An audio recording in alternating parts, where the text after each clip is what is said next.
వాక్య భాగం నుంచి ఒక చిన్న మాట చదివి మనం ముందుకు సాగుదాం. ఆది కాండము 26వ అధ్యాయము 12వ మాట చదివినట్లయితే, విత్తనము వేసి ఆ సంవత్సరము 100 ఫలము పొందెను. యెహోవా అతనిని ఆశీర్వదించెను గనుక ఆ మనుష్యుడు గొప్పవాడాయెను. అతడు మిక్కిలి గొప్పవాడవుట వరకు క్రమక్రమముగా అభివృద్ధి పొందుతూ వచ్చెను. ఈ వారం ఒక ఆశీర్వాదకరమైన వాక్యాన్ని దేవుడు మన కోసం సిద్ధపరిచాడు. మన జీవితంలో ఆశీర్వాదం ఎలా వస్తుందని చెప్పి ఈరోజు మీరు నేర్చుకోబోతున్నారు. మన జీవితంలోని బైబిల్ అనుసారంగా దేవుడు ఉచితంగా తన కృప చేకూరించిన ఆశీర్వాదం మనం ఎలా గెయిన్ చేయాలి, ఎలా మనం పొందుకోవాలని చెప్పి ఈరోజు మీరు తెలుసుకోబోతారు. ఇస్సాకు ఏం చేశాడంటే ఆ దేశంలోని విత్తనాలు వేశాడు, 100 ఫలితము పొందాడంట. ఎందుకు అలాగే 100 ఫలితం వచ్చిందని చెప్పి ఆలోచన చేసినట్లయితే అతని జీవితంలో పాటించిన ఒక స్తోత్రాన్ని ఈరోజు మీకు చెప్తాను. ఇస్సాకు జీవితంలో ఒక స్తోత్రం పాటించాడు, ఒక పద్ధతి పాటించాడు. దాన్ని బట్టి అతను ఏది చేసినా సరే 100% రిజల్ట్ పాజిటివ్ గా వస్తుంది. ఏ బిజినెస్ మొదలుపెట్టినా 100%, ఏ జాబ్ చేసినా 100%, ఏది చేసినా సరే పూర్తి ఫలితము చాలా ఈజీగా ఇస్సాకు గెయిన్ చేయగలిగాడు. ప్రసంగి గ్రంథం నుంచి 1వ అధ్యాయము 5వ వచనం చూసుకుని ఆ యొక్క విషయం ఏంటో, దాగి ఉన్న మర్మం ఏంటో మనం తెలుసుకున్నాం. ప్రసంగి గ్రంథం నుంచి 1వ అధ్యాయము 5వ వచనం చూసినట్లయితే, సూర్యుడు ఉదయించును, అస్తమించును, తాను ఉదయించిన స్థలము మరలా చేరుటకు త్వరపడను. ఈ వాక్యాన్ని గమనించినట్లయితే సూర్యుడు ఏం చేస్తున్నాడు? తూర్పున ఉదయిస్తున్నాడు. ఎక్కడ ఉదయిస్తున్నాడు? తూర్పున ఉదయిస్తున్నాడు. ఎక్కడ అస్తమిస్తున్నాడు? పడమట అస్తమిస్తున్నాడు. మళ్ళీ ఎర్లీ మార్నింగ్ వచ్చేసరికి మళ్ళీ ఎక్కడ లిఫ్ట్ అవుతున్నాడు? ఎక్కడ ఉదయిస్తున్నాడండి? మళ్ళీ తూర్పున ఉదయిస్తున్నాడు. మళ్ళీ ఏం చేస్తున్నాడు? పడమట అస్తమిస్తున్నాడు. ఎందుకనగా మళ్ళీ పొద్దున్న నెక్స్ట్ మార్నింగ్ పడమట ఉదయించి తూర్పున అస్తమించవచ్చు కదా ఆలోచన చేస్తారా? చేయరు. ఎందుకు చేయరు? సూర్యుడు ఉచితంగా మనకి ఎండేస్తున్నాడు కాబట్టి, అన్ని ఫ్రీ కాబట్టి ఆయన కోసం పెద్దగా మనం ఆలోచన చేయగలదు అనుకుంటాం. కానీ దేవుడు మనకున్న ప్రతి ప్రశ్నకు బైబిల్ నుంచి ఆన్సర్ ఇస్తారన్న సంగతి ఈ రోజు మీరు గుర్తుపెట్టుకోండి. మీకు ఎప్పుడైనా ఒక సమస్య వచ్చినప్పుడు, ఒక ప్రశ్న వచ్చినప్పుడు, మీకు అర్థం కాని ఒక స్థితి నుంచి మీరు వెళ్తున్నప్పుడు బైబిల్లో దానికి ఆన్సర్ ఆల్రెడీ దేవుడు రాయించి ఉంచాడు. అది మానవ జీవితంలో ఎటువంటి ప్రశ్న అయినా సరే దానికి సంబంధించిన ఆన్సర్ బైబిల్లోంచి ఉంటుంది అన్న విషయాన్ని మీరు ఆ ప్రశ్నలో వెళ్తున్నప్పుడు, సమస్యలో వెళ్తున్నప్పుడు గుర్తుపెట్టుకోవాల్సిందిగా మీకు మనం చేస్తున్నాను. అది మిమ్మల్ని మంచి దారి వైపు నడిపిస్తుంది. సూర్యుడు తూర్పు వైపు ఉదయించి పడమట అస్తమిస్తున్నాడు. మళ్ళీ ఉదయించడానికి తన స్థానానికి మరలా వెళ్తున్నాడు. ఎందుకు అంటే ఇది క్రమము. అర్థమైందండి? ఇస్సాకు తన జీవితంలో అభివృద్ధి పొందడానికి పాటించిన ఒకే ఒక లక్షణము, గొప్ప లక్షణం ఏంటి తెలుసా? క్రమం, డిసిప్లిన్. క్రమం అనే ఒక లక్షణము ఇస్సాకు జీవితంలో ఎప్పుడైతే దేవుడు చూశాడో, తాను విత్తనాలు చేస్తే ఏమవుతుంది? 100% ఫలితం వస్తుంది. తాను ఏదైనా గొర్రెలు పెంచుతూ ఉంటే అవి చాలా గొప్పగా పెరిగిపోతున్నాయి. ఎట్లు పెరిగిపోతున్నాయి, ఒంటెలు పెరిగిపోతున్నాయి, గుర్రాలు, రథాలు అన్ని కూడా పెరుగుతున్నాయి, ఆస్తి పెరుగుతుంది. ఎందుకు అంటే తన జీవితంలో ఉన్న గొప్ప లక్షణము క్రమం, డిసిప్లైన్. సూర్యుడు ఏం చేస్తున్నాడు? క్రమం పాటిస్తున్నాడు లేదా చెప్పండి? తూర్పు మాత్రమే ఉదయిస్తాడు. క్రమం ఎక్కడ పడితే ఉదయించడం అనుకోండి, మనం అలవాటు పడిపోదు. ఈరోజు సూర్యుడు పొద్దున్న ఎక్కడ వస్తాడంటే ఎక్కడో చోట వస్తాడు, 4 దిక్కుల్లో ఏదో చోట అతను వస్తాడు. నో, క్రమం, డిసిప్లిన్. ఆయన ఓన్లీ ఈస్ట్ వైపే ఉదయించాలి. అది క్రమం, దేవుడు ఇచ్చిన క్రమం. దేవుడికి క్రమం అంటే చాలా ఇష్టం. అందుకే పద్ధతి ప్రకారంగా, వాస్తు ప్రకారంగా, క్రమ పద్ధతిలో ఆయన నోవాహుకి ఒక ఓడ కట్టమని చెప్తాడు. క్రమం, వాస్తు. క్రైస్తవులు వాస్తు పాటించచ్చా? చెప్పండి. వాక్యం చాలా డీప్ గా అర్థం చేసుకోవాలి, భయం కాదు, చాలా డీప్ గా. క్రైస్తవులు వాస్తు పాటించచ్చా? పాటించచ్చు అన్న వాళ్ళు ఒకసారి చేయకండి. పాటించచ్చు, మరి పాటించకూడదు. సీరియస్ గా చెప్పండి, పాటించకూడదు. క్రైస్తవులు వాస్తు పాటించకూడదు. మరి ఇది చేతులు వేసేయండి. జాగ్రత్తగా వాక్యము మనల్ని మంచి జ్ఞానవంతులుగా చేసుకుని ముందుకు తీసుకెళ్తుంది. క్రైస్తవులు వాస్తు అనేది ఒక మూఢనమ్మకములాగా ప్రపంచం అంతా పాటిస్తుంది. వాస్తు అనేది ఒక మూఢనమ్మకములాగా ప్రపంచం అంతా పాటిస్తుంది. మూఢనమ్మకాన్ని క్రైస్తవులు ఎప్పుడు కూడా ఎంకరేజ్ చేయకూడదు. మూఢనమ్మకాన్ని మనం ఎప్పుడు కూడా పట్టించుకోకూడదు. దానికి మించిన స్థాయిలో మనం బతుకుతూ ఉండాలి. ఎవరైనా మూఢనమ్మకం వైపు వెళ్తుంటే వాళ్ళని చూసి మీకు నవ్వు రావాలి, ఇంకా చిన్నపిల్లలే అని ఆ నవ్వు రావాలి. క్రైస్తవులు అలాంటి మూఢనమ్మకాలు పాటించకూడదు, కానీ పద్ధతి పాటించవచ్చు. అర్థమవుతుందండి? పద్ధతి పాటించవచ్చు. మామూలుకి ఎక్కడ పడితే అక్కడ ఎలా పడితే అలాగా కిటికీలు తలుపులు అరేంజ్ చేసుకో అని చెప్పలేదు. పద్ధతి పద్ధతి పద్ధతి. దానికి మరొక పేరు దేవుని దృష్టిలో, ప్రజల దృష్టిలో కాదు. ప్రజల దృష్టిలో అది ఒక రకమైన వాస్తు, కానీ దేవుడు చెప్పింది కూడా ఒక రకమైన వాస్తు. ఆ వాస్తు పద్ధతి. పద్ధతి వాస్తు అంటే ఇలా ఇలా ఇలా ఉండే లోకానుసారమైన వాస్తు కాదు నేను చెప్పబోయేది. అది ఒక పద్ధతి, ఒక డిసిప్లిన్ ప్రకారంగా, ఒక క్రమ పద్ధతిలో వాడు ఎలాగైతే నిర్మించాడో అలాగే ప్రతి జీవితంలో కూడా దేవుడు ఏదైతే ఆశిస్తున్నాడో తెలుసా? ఒక పద్ధతి ఆశిస్తున్నాడు, ఒక క్రమం ఆశిస్తున్నాడు, ఒక డిసిప్లిన్ ఆశిస్తున్నాడు. తనకి చాలా ఇష్టం డిసిప్లిన్ అంటే.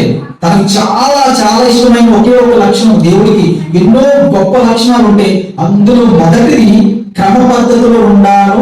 చాలా మంచి లక్షణం ఆయన జీవితంలో ఉన్నది. అది మనలో కోరుకుంటున్నాడు. ఆయన సృష్టి అంతా కూడా చాలా క్రమంగా పద్ధతిగా డిజైన్ చేశాడు. చాలా పద్ధతిగా చేశాడు సృష్టిని. మనిషిని కూడా చాలా పద్ధతిగా డిజైన్ చేశాడు. చాలా నీట్ గా డిజైన్ చేశాడు. ఒక సిస్టమేటిక్ గా డిజైన్ చేశాడు. డిసిప్లిన్ గా డిజైన్ చేశాడు. స్ట్రక్చర్, మానవ స్ట్రక్చర్ చూస్తే చాలా పద్ధతిగా ఉంటుంది.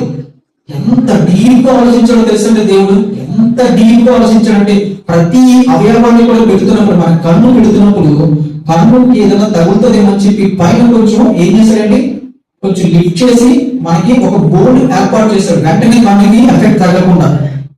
పద్ధతి, డిసిప్లిన్, చాలా కేర్ తీసుకున్నాడు మనిషిని పుట్టిస్తున్నప్పుడు. ఎందుకు అలా తీసుకున్నాడు? దేవుడికి పద్ధతి అంటే చాలా ఇష్టము. అందుకే మన జీవితంలో డిసిప్లిన్ అంటూ ఒకటి ఉంటే చాలు, మీ జీవితంలో ఎంత పైకైనా వచ్చేయచ్చు. డిసిప్లిన్ అంటే ఏంటి? ఎన్ని గంటలకు లేవాలి, ఏమి తినాలి, ఎన్ని గంటలకు హాజరు అవ్వాలి, ఎన్ని గంటలకు మనం ఏదైనా ఒక పని చేయాలి, ఎన్ని గంటలకు అక్కడి నుంచి వెళ్ళిపోవాలి. ఒక టైం టేబుల్ ప్రకారంగా, ఒక డిసిప్లిన్ ప్రకారంగా మన జీవితంలో ఏదైనా చేస్తూ ఉంటే ఇస్సాకులాగా అభివృద్ధి ఊరికి మన జీవితంలో వచ్చేస్తుంది. డిసిప్లిన్. అదే సందర్భంలోని దేవుని విషయానికి వచ్చేసరికి 100% కోరుకున్న డిసిప్లిన్. మీకు అర్థమవుతుందా? దేవుని సన్నిధికి రావడము డిసిప్లిన్ గా రావాలి. దేవుని సన్నిధికి రావడము క్రమంగా రావాలి, పద్ధతిగా రావాలి. క్రైస్తవులు అందరూ ప్రతి ఆదివారం కూడా చక్కగా తయారయ్యండి. అది దేవుడికి చాలా ఇష్టమైన పద్ధతి. అది నీట్ గా తయారయ్యండి, చక్కగా ఫ్రెష్ గా తయారయ్యండి. మంచి హెల్దీ అయిన ఫుడ్ తినిరండి. ఫుడ్ అంటే మన హెవీ ఫుడ్ కాదు, లైట్ ఫుడ్ హెల్దీగా తినేసిరండి, నీట్ గా తలస్నానం చేసిరండి. అది పద్ధతి. సకానికి సగం దీవెన అక్కడ వచ్చేస్తుంది.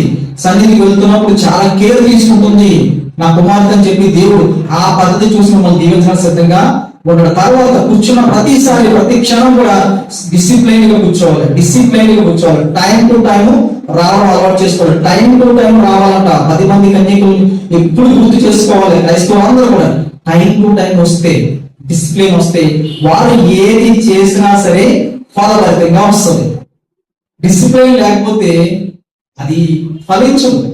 ఒకవేళ ఫలించిన 10%, 20% బైబిల్లో ఉంటుంది కదా, 30 దంతులు, 60 దంతులు, 100 దంతులుగా ఆశీర్వాదాలు ఇస్తాను అన్నప్పుడు మీకు 30 దంతులు వస్తుందేమో. పాస్ అవ్వాలి కానీ ఎందరైనా ఉన్నామేమో చూసుకోవాలి. 35, 40 వస్తాయి కానీ ఈ రోజు పాస్ అవ్వట్లేదు. కనీసం 60 వరకు వెళ్ళాలంటే చాలా డిసిప్లిన్ పాటించాలి. దేవుడికి ఇష్టమైనది ఏంటంటే డిసిప్లిన్. చాలా ఇష్టము, చాలా ఇష్టము. డిసిప్లిన్ ఎవరైతే పాటిస్తారో వారి జీవితంలోని ఏది చేసినా సరే వెంటనే పాజిటివ్ రిజల్ట్ వస్తుంది. ఏ బిజినెస్ చేసినా, ఏది ముట్టుకున్నా, ఎక్కడ అడిగెట్టినా అక్కడ ఆశీర్వాదకరమైన మార్గాలు కనబడుతుంటాయి. ఎక్కడ కూడా ఇబ్బందికరమైన పరిస్థితులు ఎదుర్కోరు. ఎందుకంటే వారి జీవితంలో డిసిప్లిన్ ఉంది. టైం టేబుల్ మెయింటైన్ చేస్తారు, టైం మెయింటైన్ చేస్తారని చెప్పి దేవుడు ఎంతగానో ఇష్టపడతారు. మరొక వాక్యం చూసినట్లయితే నిర్గమకాండంలోని 40వ అధ్యాయము 23వ వాక్యం చదువుకుందాం. యెహోవా సన్నిధిని దాని మీద రొట్టెలను క్రమముగా ఉంచెను. క్రమముగా ఉంచాలంట. రొట్టెల్ని క్రమంగా ఉంచాలి. దేవుడి సన్నిధిలో ఏదైనా ఒక వస్తువు ఉంటే అది క్రమంగా ఉంచాలి. ఎక్కడ ఉంచాలో అక్కడ ఉంచాలి. దాని స్థానము క్రమమైన పద్ధతిలో పెట్టాలని చెప్పి దేవుడు ఆశపడతారు. దేవుడి సన్నిధిలో ఏది ఉన్నా సరే, దేవుడి సన్నిధిలో ఏది చేసినా సరే, మన జీవితంలో కూడా ఏది చేసినా సరే క్రమంగా ఉంచాలి, క్రమంగా చేయాలని చెప్పి దేవుడు ఇష్టపడతాడు. మరొక వాక్యం చూసినట్లయితే 2వ వృత్తాంతముల గ్రంథము 29వ అధ్యాయం 35వ మాట కూడా చూసినట్లయితే సమాధాన బలి పశువుల కొవ్వును దహన బలి పశువులను దహన బలులను ఏర్పడిన ప్రాణార్పణలను సమృద్ధిగా ఉండేను. ఇలాగున యెహోవా మందిర సేవ క్రమంగా జరిగను. మందిరంలో ఉన్న సేవ, మందిరానికి చేస్తున్న సేవ, మనం మందిరానికి వస్తున్న టైము, మందిరంలో కూర్చున్న విధానం, ఇవన్నీ కూడా దేవుడు ఎలా కోరుకున్నాడండి? క్రమముగా క్రమముగా క్రమముగా క్రమముగా. ఎవరైతే క్రమాన్ని పాటిస్తారో, ఎవరైతే డిసిప్లిన్ పాటిస్తారో వాళ్ళ జీవితము ఆశీర్వాదంతో 100 రెట్లు ఇస్సాకులాగా అభివృద్ధి పొందడానికి సిద్ధంగా దీవులు వెలిగించేస్తారని చెప్పి దేవుడు ఎంతగానో మనకి ప్రామిస్ చేస్తున్నారు. ప్రామిస్ మన జీవితంలో నెరవేరాలన్నా డిసిప్లిన్ పాటించాలి. 100% దేవుడి విషయంలోని డిసిప్లిన్ పాటించాలి. లోక సంబంధంగా కూడా మన జీవితంలోని డిసిప్లిన్, ఒక టైం టేబుల్, ఒక ఆర్మీ రూల్స్ లా ఉంటాయి చూసారా, అలా పెట్టుకోవాలి. మన జీవితంలోని ప్రతిదీ కూడా ఒక రూల్ కింద పెట్టుకోవాలి, ఒక టైం పెట్టుకోవాలి. ఇలా చేస్తాను, ఇది మాట్లాడతాను, ఇది తినను, ఇది చేస్తాను, ఇక్కడికి వెళ్తాను, ఇక్కడికి వెళ్ళాలని చెప్పి ఒక డిసిప్లిన్, కంట్రోలింగ్ మనకు మనమే విధించుకోవాలి. లోకంలో కూడా మనమే నిర్ణయం తీసుకోవాలి. అప్పుడు మన ఆలోచన చాలా హెల్తీగా ఉంటది, మన ఆరోగ్యం చాలా హెల్తీగా ఉంటది. ఎటు పడితే అటు ఆలోచనలలో ఎక్కడ పడితే అక్కడికి మన కాళ్ళు పాదాలు నడవవు. దేవుడి దగ్గర వచ్చిన తర్వాత ఇంకా డిసిప్లిన్ చేయాలి, ఇంకా డిసిప్లిన్ చేయాలి. దేవుడు అనేసరికి పరమాత్ముడు ఈ సృష్టి మొత్తం చేశాడు కనుక ఆయన విషయంలో మేము పర్టికులర్ గా 100% డిసిప్లిన్ మెయింటైన్ చెయ్యాలి అన్న ఒక విషయాన్ని ముందు క్రైస్తవులు అర్థం చేసుకోవాలి. ఒక విషయాన్ని అర్థం చేసుకోవాలి, అర్థం చేసుకుని దాన్ని పాటించాలి. 10 మంది కన్యకల్లో 5 డిసిప్లిన్ మిస్ అయ్యారు. ఏం మిస్ అయ్యారండి? క్రమం మిస్ అయ్యారు, పద్ధతి మిస్ అయ్యారు. చాలా గొప్పవారే దేవుడికి దగ్గరగా వెళ్ళిపోయారు 10 మంది. జస్ట్ ఒక 10-15 నిమిషాల పాటు జస్ట్ కొద్దిగా డిసిప్లిన్ మిస్ అయిన కారణంగా జీవితం మొత్తం ఆశీర్వాదం అంతా కోల్పోయి ఎక్కడికి వెళ్ళిపోయారండి? పాతాళలోకానికి త్రోయబడినట్టుగా మన బైబిల్ సెలవిస్తుంది. డిసిప్లిన్ చాలా గొప్ప విషయము, ఆ లక్షణం చాలా గొప్ప లక్షణము. 10 మంది కన్యకలు ఎప్పుడు మనం గుర్తుపెట్టుకోవాలి. ఎందుకు 5 మంది కన్యకలు దేవుని యొక్క విందులో ప్రవేశించారంటే డిసిప్లిన్ ఉంది, కేవలం డిసిప్లిన్ ఉంది, క్రమం ఉంది, పద్ధతి ఉంది, కాస్త కంట్రోలింగ్ ఉంది, కాస్త ముందు చూపు, చెప్పండి, ముందు చూపు ఉంది, ముందు చూపు ఉంది, ఫ్యూచర్ ప్లానింగ్ ఉంది. మన జీవితంలో ఏం చేయాలో ప్లానింగ్ ఉంటుందా? మన జీవితంలో 100 సంవత్సరాల్లో మన ప్లానింగ్ ఏదో ఉంటుంది. దాని తర్వాత జీవితం కూడా ఉంది అని చెప్పి క్రైస్తవుడు ఈరోజు నమ్మాలి. ఈరోజు పూర్తిగా నమ్మలేదు. పొరపాటు ఏం జరిగిందంటే క్రైస్తవుడు ఈ 100 సంవత్సరాల తర్వాత ఒక జీవితం ఉందని చెప్పి పూర్తిగా విశ్వసించలేదు. విశ్వసిస్తే ఫ్యూచర్ ప్లానింగ్ చేసుకుంటారు. ఏ ఫ్యూచర్? ఆఫ్టర్ 100 ఇయర్స్ తర్వాత ప్లానింగ్ చేసుకోవాలి. లైఫ్ ఇన్సూరెన్స్ ఎలా చేసుకుంటారో 60 ఇయర్స్ తర్వాత నాకు కొంచెం డబ్బులు రావాలి పెన్షన్ రూపంలో, అప్పుడు ఖర్చులు ఉంటాయి, నాకు సంపాదన ఉండదు, ఓపిక ఉండదు, కాబట్టి ఇప్పుడు ఏం చేస్తాను, నెలకు 5,000 10,000 కడుతూ కడుతూ కడుతూ అలాగా 60-65 వరకు కడతాను. ఆ తర్వాత నేను అక్కడి నుంచి ప్రతి నెల కూడా 30,000-40,000 పెన్షన్ తీసుకుంటాను. ఇది ఫ్యూచర్ ప్లానింగ్. ఇలానే ఆఫ్టర్ 100 ఇయర్స్ తర్వాత, 100 సంవత్సరాల తర్వాత నీకు ఒక లైఫ్ ఉంటుంది అన్న సత్యాన్ని ఈరోజు 100% ఏ క్రైస్తవుడికి అర్థం అవ్వలేదు, ఎవరికి అర్థం అవ్వలేదు. అర్థమయ్యే రోజున అతను ప్లానింగ్ చేసుకుంటాడు, డిసిప్లైన్ గా దేవుని సన్నిధికి వస్తాడు, డిసిప్లైన్ గా ఏం చేస్తాడో జీవితాన్ని ముందుకు సాగిస్తాడు. ఎందుకంటే ఫ్యూచర్ ప్లానింగ్ ఉంటే ఏం జరుగుతుందండి? డిసిప్లిన్ అన్ని అలవాటు అవుతుంది. అదే విధంగా యెషయా గ్రంథం నుంచి అన్నమాట, వాని దేవుడే తగిన క్రమము వానికి నేర్పి ఉన్నాడు. ఆయన వానికి ఆ పని బోధించుచున్నాడు. తగిన క్రమము, తగిన డిసిప్లిన్ దేవుడే మనకి నేర్పిస్తున్నాడండి. మనం పాటించాలి. తగిన డిసిప్లిన్ దేవుడు మనకి నీట్ గా చెప్తున్నప్పుడు మనం పాటించాలి. దేవుడి సన్నిధికి ఎలా రావాలి, ఎలా కూర్చోవాలి, ఏ బట్టలు వేసుకోవాలి, ఏ మనసుతో కూర్చోవాలి, ఏ టైంకి రావాలి, ఎలా ఆలోచన చేస్తూ కూర్చోవాలి అని చెప్పి తగిన క్రమం పనిని ఎవరు నేర్పిస్తున్నారు?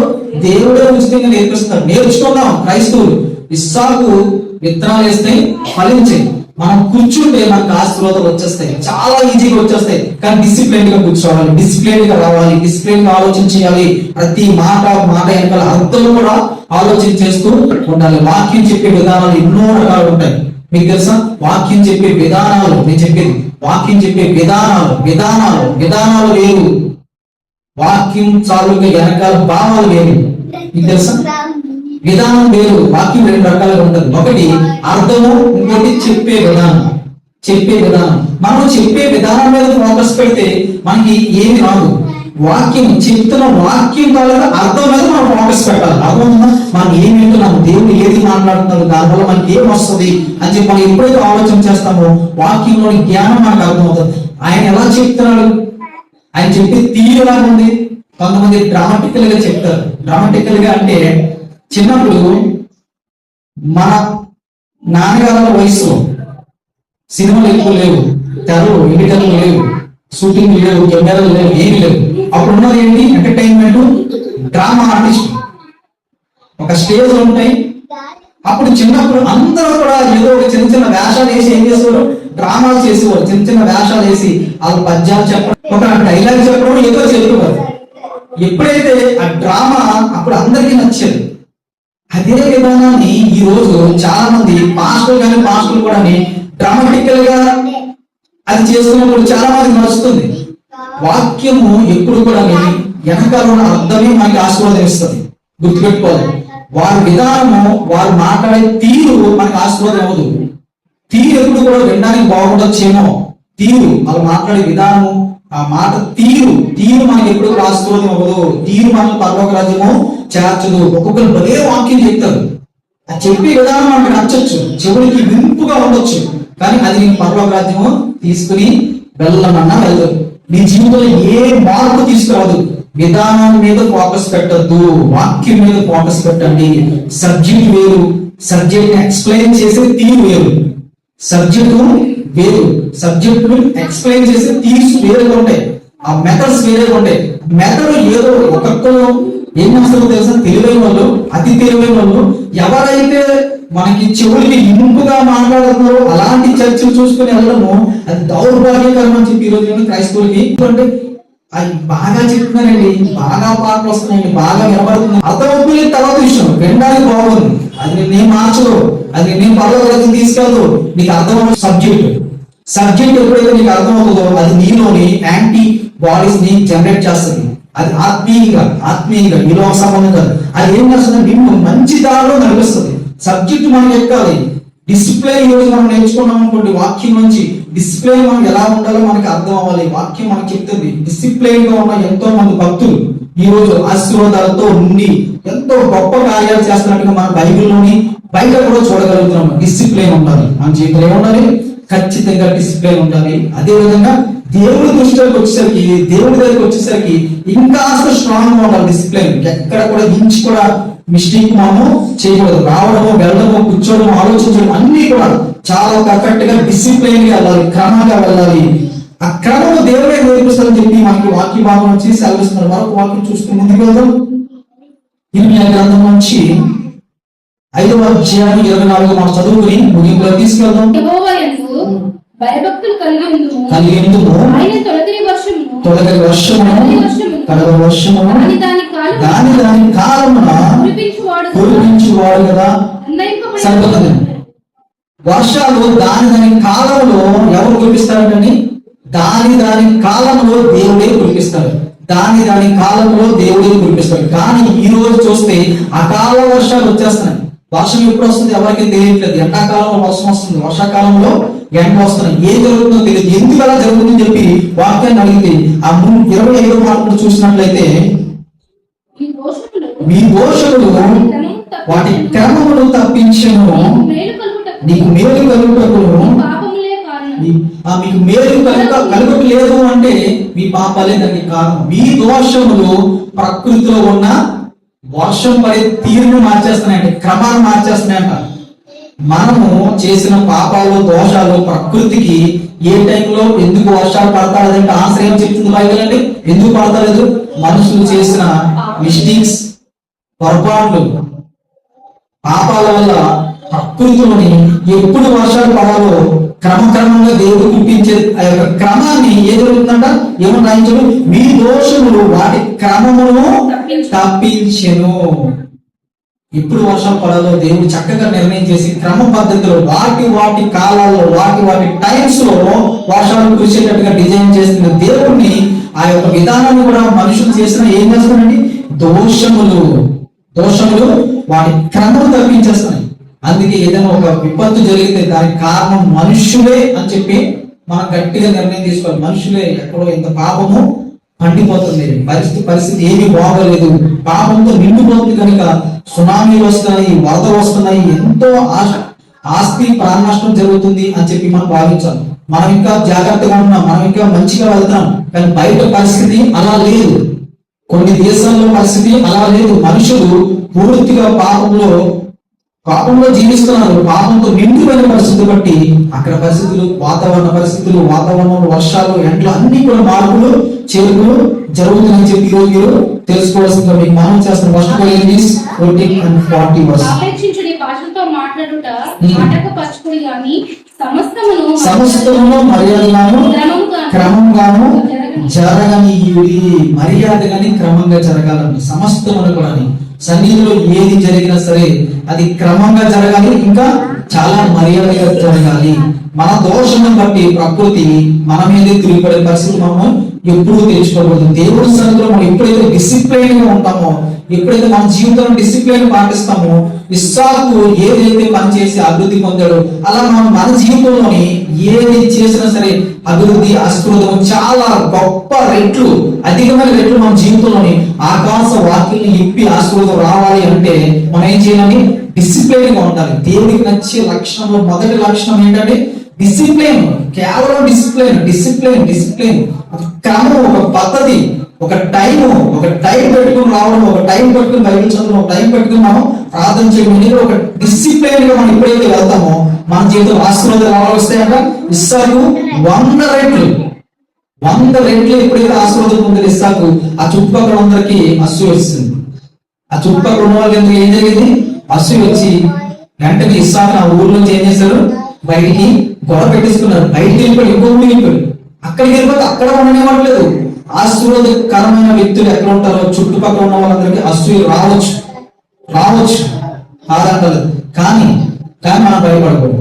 మనము ఇప్పుడు కూడా భయపడకూడదు. దేవుడు తోడే అంటే ఎక్కడికి వెళ్ళినా ఆశీర్వాదం వస్తుంది, ఏ పని చేసినా ఆశీర్వాదం వస్తుంది, జాబ్ మారినా ఆశీర్వాదం వస్తుంది, బిజినెస్ ఉన్నతంగా మార్చినా ఆశీర్వాదం వస్తుంది. మనం ఎప్పుడైతే డిసిప్లైన్ గా వెళ్తామో ఇస్సాకు జీవితంలోని అంచెలంచెలుగా దేశం మారిపోయినా, సిటీ మారిపోయినా, ఊరు మారిపోయినా, ఎక్కడికి వెళ్తే అక్కడ ఆశీర్వాదం. ఎంతో కష్టపడి మూసిపోయిన ఆ యొక్క బాధలు గమనిస్తే వాళ్ళందరూ వచ్చి ఈ మాటలు అంటున్నారట. అయినా సరే ఏమీ భయపడలేదు. ఆయన మళ్ళీ ఇంకో ఊరు వెళ్ళిపోయాడు. అయినా సరే అక్కడ ఆశీర్వాదము. చుట్టుపక్కల అందరూ అసూయ పడుతున్నారు. మన జీవితంలో ఒకవేళ ఎవరన్నా చూస్తే అసూయ కలుగుతుందేమో గుర్తుపెట్టుకోవాలి. మనం అలాగ అసూయ పడేటట్టుగా ఉండకూడదు. మనం చూసి ఇతరులు అసూయ పడేటట్టుగా మనం జీవించాలి. అలా జీవించాలంటే ఏం చేయాలి, ఇస్సాకులాగా క్రమ పద్ధతిలో, ఒక డిసిప్లైన్ గా మన జీవితం ఎప్పుడైతే మనం కంట్రోల్లో తెచ్చుకున్నామో, మన మాట తీరు, ఆలోచన, నడక, చేతులు అన్ని కూడా డిసిప్లైన్ గా ఉండడం ఎప్పుడైతే దేవుడి సన్నిధిలో నేర్చుకుంటామో మన జీవితంలో ఆశీర్వాదాలు ఊరికినే వచ్చి పడతాయి. 100% రిజల్ట్ మనం చూడగలుగుతాము. అనుకున్నది ఎక్కడ మార్పులు చేరుకుని లేకుండా 100% మనకి పాజిటివ్ గా రావాలంటే మనం ఏం చేయాలి, డిసిప్లైన్ గా వెళ్ళాలి, చాలా డిసిప్లైన్ గా వెళ్ళాలి. దేవుడి సన్నిధిలో క్రమం పాటించిన వారు మాత్రమే పరలోక రాజ్యం వెళ్తారు. చెప్పలేదన్నారు, మళ్ళీ చెప్తాను. దేవుడి సన్నిధిలో క్రమం పాటించిన వారు మాత్రమే దేవుడితో పాటు విందులోకి వెళ్తారు. 10 మంది కన్యకలు 5 మాత్రమే విందులోకి వెళ్తారు. దీన్ని బట్టి క్రైస్తవులు సగం మంది ఉండిపోతారని చెప్పి అర్థమై ఉండాలి. అర్థమవుతుందా? దీన్ని బట్టి, వాక్యం బట్టి, 10 మంది కన్యకల యొక్క జరిగిన విధానం బట్టి సగానికి సగం మంది ఏమైపోతారంట, విడవబడతారు. ఎందుకంటే చిన్న డిసిప్లిన్ మిస్ అయింది, చిన్న క్రమం మిస్ అయింది, చిన్న టైం మిస్ అయింది. వచ్చే టైంలో ఎగ్జాక్ట్ గా మనం అలర్ట్ లో ఉండాలి. దేవుడు వచ్చే టైం మనం అలర్ట్ లో లేకపోతే దేవుడు మొహమాటం ఏమీ లేకుండా అసలు మీకు ఎవరో నాకు అసలు తెలియదు, నీకు మాకు అసలు పరిచయం లేదు అన్నట్టుగా మనం ఎన్ని సంవత్సరాలు దేవుని సన్నిధిలో గడిపినా, ఎంత ప్రార్థన చేసిన వారమైనా సరే, ఎంత భక్తులమైనా సరే, ఎన్ని పాటలు ఇచ్చినా సరే, ఇవేవి కూడా ఆయన కన్సిడర్ చేయడు, ఇవేవి కూడా ఆయన లెక్కలో తీసుకోడు. క్రమం ఒక్కటే లెక్కలో తీసుకున్నాడు. అర్థమవుతుందండి? టైం ఒకటే, ఎగ్జాక్ట్ గా ఆ టైంలో మనం అవైలబుల్ గా ఉండాలి, ఆ టైంలో మనం సిద్ధపడి ఉండాలి, ఆ టైంలో మనం దేవుడు వచ్చినప్పుడు, ద్వారం తట్టినప్పుడు, దేవుడు పిలిచినప్పుడు మనం ఏం చేయాలి?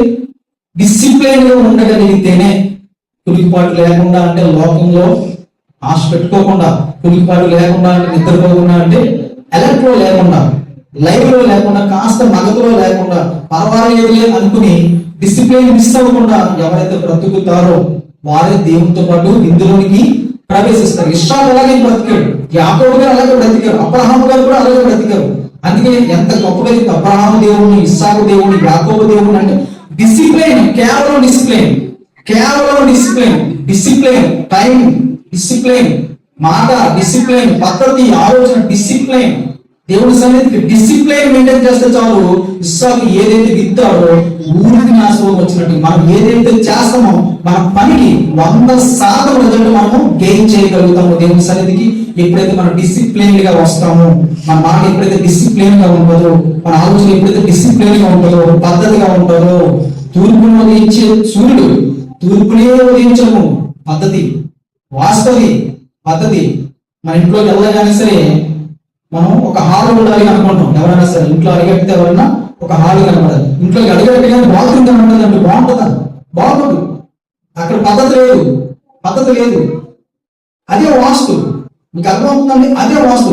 ఎలాగైనా ఇలా ఉండాలి, వంట కొంచెం జాగ్రత్తగా పక్కన ఉండాలి, ఆ బెడ్రూమ్ కొంచెం కనపడకుండా ఆ మూల ఉండాలి. ఎలాగానే బెడ్రూమ్ నుంచి ఆ చివరిలో హాల్ ఉందనుకో, ఈ బెడ్రూమ్ దాటుకుని, కిచెన్ దాటుకుని, బాత్రూమ్ని వచ్చి దాటుకుని హాల్లో కూర్చోబెడతారు ఎవరైనా ఫ్రెండ్స్ అని. డిసిప్లిన్ ఉంటుందా? అక్కడ ఏమైనా పద్ధతి ఉంటుందా? అక్కడ వాస్తు ఉందా? పద్ధతి క్రైస్తవులు పాటించవచ్చు, మూఢమైన వాస్తు క్రైస్తవులకి సంబంధము లేదు. అర్థమవుతుంది? క్రైస్తవులకి మూఢమైన వాస్తుతో సంబంధం లేదు, కానీ పద్ధతి పాటించవచ్చు. ఈ పద్ధతికి దేవుడు చెప్తాడు, ఒక వాస్తు పద్ధతి ప్రకారంగా ముందుకు వెళ్ళొచ్చు. వాస్తు అంటే ఒక నీటిగా ఒక పద్ధతి ప్రకారంగా మన రూమ్ ఉండొచ్చు, మన ఇల్లు ఉండొచ్చు, మన ఆలోచన కూడా ఉండొచ్చు. ఇతరుల వలె మనము డేట్లు చూసుకోవడం కానీ, ఇతరుల వలె వేరే వేరే చూసుకోవడం కానీ మన క్రైస్తవులు ఎప్పుడు కూడా చేయకూడదు. గొప్ప భక్తులు ఉన్నాడు, చాలా మంచి గొప్ప భక్తుడు బైబిల్లో. అతను ఇతరుల వలె కొన్ని పద్ధతులు పాటించాడంట, అతను దేవుడు శిక్షించాడు. తెలుసా? కొన్ని పద్ధతులు. ముహూర్తాలు చూసుకోవచ్చా? 100% ముహూర్తాలు చూసుకోకూడదు క్రైస్తవులు. 100% ఎట్టి పరిస్థితుల్లో కూడా ముహూర్తం చూసుకుని ఒక పని మొదలెట్టడం కానీ, లేకపోతే పెళ్లి టైంలో కూడా క్రైస్తవులు కూడా ముహూర్తాలు చూస్తున్నారు. ఎంత ప్రారంభమైన విషయం, క్రైస్తవులు ముహూర్తాలు చూసుకున్నారు. ముహూర్తం అనేది హిందూ ధర్మశాస్త్ర దేవతలను బట్టి లెక్క కట్టే విధానం అది. మళ్ళీ మీరు దాని కిందకి ఎందుకు వెళ్తున్నారు? మనం మనలో ఉన్నవాడు, లోకంలో ఉన్నవాడు కన్నా గొప్పవాళ్ళు. అలాంటప్పుడు మళ్ళీ కింద లెవెల్లోకి వెళ్ళి వాళ్ళు ఏదో చేయమనో అది ఎంతవరకు కరెక్ట్? నో. ముహూర్తాలు చూసుకోకూడదు, పద్ధతి చూసుకోవచ్చు. వర్షాకాలం పెట్టుకోకుండా ఎండాకాలంలో పెట్టుకుని ఏదైనా పెళ్లి మంచిది, అది పద్ధతి. దాని ముహూర్తం అన్నారు. అలా కాకుండా ఇన్ని గంటలకే పెళ్లి చేయాలి, ఇన్ని గంటలకే ఇంట్లో దిగాలి, ఇన్ని గంటలకే ఒక చిన్న ఫంక్షన్ చేయాలి. నో. క్రైస్తవులు ఎవ్వరు కూడా ఎట్టి పరిస్థితుల్లో కూడా ఇతరుల మీద డిపెండ్ అవ్వద్దు. ఇతరుల బంధువులు ఏ ముహూర్తాల కోసం మీరు టైం అడగద్దు. మీ ఇంటి పక్కన ఉన్నా సరే, ఈ రోజు బాగుందండి, రేపు బాగుందండి, రేపు ఒక మంచి చేద్దాం అనుకున్నాం, పెళ్లి చూపులకి పిల్లల కోసం వెళ్దాం అనుకుంటున్నాము, అబ్బాయిని తీసుకుని అమ్మాయి ఇంటికి వెళ్దాం అనుకుంటున్నాం, బాగుందండి. నో. మాట వర్షపడి మీరు అడగకూడదు. అడిగితే ఆ దేవతలకి మీరు వెయిట్ ఇచ్చినట్టు, ఆ దేవీ దేవతలు మీరు నెత్తి మీద పెట్టుకున్నట్టు. ఇంకేముంది? 5 మంది విడబడ్డారు కదా, అందులోకి వచ్చేస్తారు, వెంటనే వచ్చేస్తారు. ఎప్పుడు కూడా ముహూర్తాలు ఎప్పుడు కూడా మన క్రైస్తవులు చూసుకోకూడదు. ఇతర దేవతలను చూసి మీరు భయపడకూడదు. దేవుడు ఏం చెప్తున్నాడు? ఈ రోజు చూసినట్లయితే మీరు వెళ్తున్నప్పుడు ఎన్నో కనబడుతుంటాయి, మీకు దాన్ని చూసి మీకు భయపడక్కర్లేదు. చూడండి, కొంతమంది మరి ఈ పక్కన ఉంది అనుకోండి, వెళ్ళిపోతుంటారు. అంత భయం ఏంటి? అందులో ఏమైనా పవర్ ఉందా? చూస్తే ఏమైనా కలిపి వెళ్తుందా, తినేస్తుందా, అదేమైనా నేను ఎఫెక్ట్ చేస్తుందా? నో. అక్కడ ఉన్న పవర్ కన్నా నీ దగ్గర ఉన్న పవర్, నీలో ఉన్న పవర్ చాలా గొప్పదన్న విషయం నీకు తెలుసుకోవట్లేదు. హ్యాపీగా చూడు. రకరకాల వెరైటీలు పడుతున్నారా చూడు, నవ్వుకో. ఏం చేస్తున్నారు మనుషులు అనుకో, ఆ మనుషులందరూ ఏం చేస్తుంటారు? ఏ టైంలో చేస్తున్నారు? రకరకాల డిజైన్లు, రకరకాల డ్రెస్సులు, రకరకాల ఫోజులతో చేస్తున్నప్పుడు ఎంత అజ్ఞానం ఆలోచిస్తున్నారంటే, ఎంత అజ్ఞానులా మళ్ళీ తీసుకెళ్ళి ఏం చేస్తున్నాం? ఎంత అజ్ఞానమా అబ్బా. ఇదంతా చేసేది ఎవరు తెలుసా?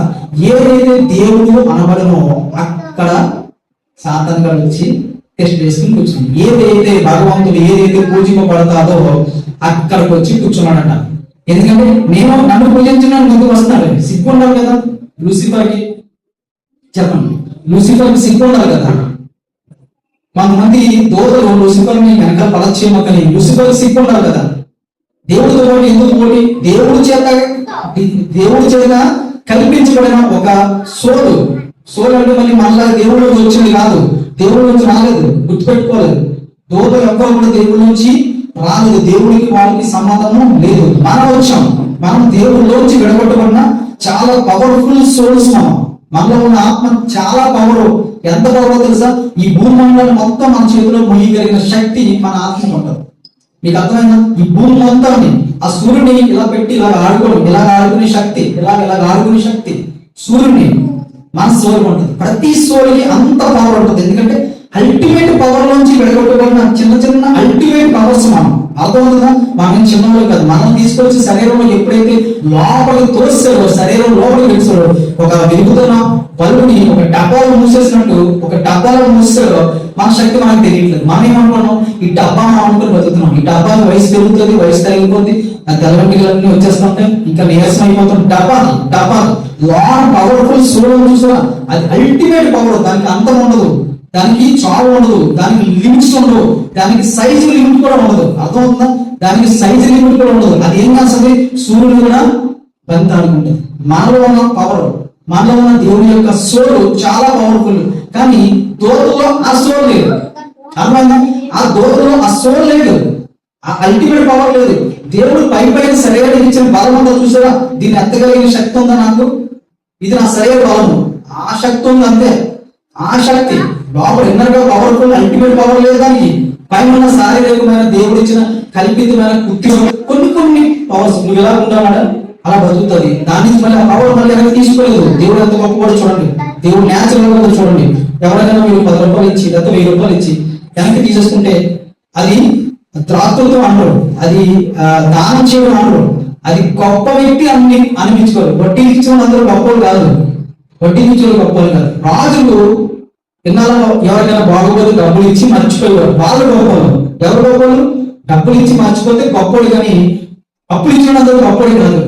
అప్పులు తీసుకున్నవాడు ఆ స్వార్థానికి ఇస్తున్నాడు, బిజినెస్ పరంగా ఇస్తున్నాడు, డబ్బులు ఇచ్చి. అలాగే దేవుడు అప్పు ఇచ్చినట్టు కొన్ని పవర్స్ నోడుతో దోతలకు ఇచ్చాడు, అవి మరి ఆయనకి తీసుకోవట్లేదు. గొప్ప దేవుడు అదే శక్తితో భూమి మీద ఏటేటో చేస్తున్నాయి, అక్కడక్కడ ఏటేటో చేస్తున్నాయి. దానికి వెంబడించి వారందరూ కూడా అజ్ఞానం అని చెప్పి బైబిల్ సెలవిస్తుంది. వారు చేసినందుకు పెంచితనం చాలా చాలా చాలా చాలా చాలా చండాలంగా ఉంటది. ఎంతో విచిత్రమైన రూపాలని క్రియేట్ చేయించి, విచిత్రమైన అవయవాల కింద క్రియేట్ చేయించి, బొమ్మలు రకరకాల బొమ్మలు పెట్టి, రకరకాల పేర్లు పెట్టి, ఈ యొక్క లూసిఫర్ తాలూకు దోతలు ఆడుకున్న ఆట ఈ రోజు ఎక్కడ చూసినా సరే మొత్తం లోకంలో అదే జరుగుతుంది. వాటిని వెంబడించి మనందరూ కూడా అట్టి వాటి బైబిల్ మనకి సెలవిస్తుంది. ఇప్పుడు కూడా మనము సజీవం కలిగిన దేవుణ్ణి, అల్టిమేట్ పవర్ మనము ఆరాధన చేస్తున్నాం. చాలా పవర్ఫుల్ గా ఉండాలి, చాలా డిసిప్లిన్ గా ఉండాలి. ఆశీర్వాదకరమైన వాక్యం ఈ రోజు విన్నారు. డిసిప్లిన్ ఎక్కడ ఉంటుందో వారి జీవితంలోని ఆశీర్వాదం 100 రెట్లు మంచిగా మనం ఏం చేస్తాము? గొప్ప స్థితికి వెళ్ళిపోతాం. అటువంటి భాగ్యం మన సన్నిధిలో ఉన్న ప్రతి ఒక్క కుటుంబానికి దేవుడు ఇచ్చుకోవాలి. ప్రార్థన కోరుకున్న దేవుడి యొక్క వాక్యాలను దీవించుకోగా ఆమె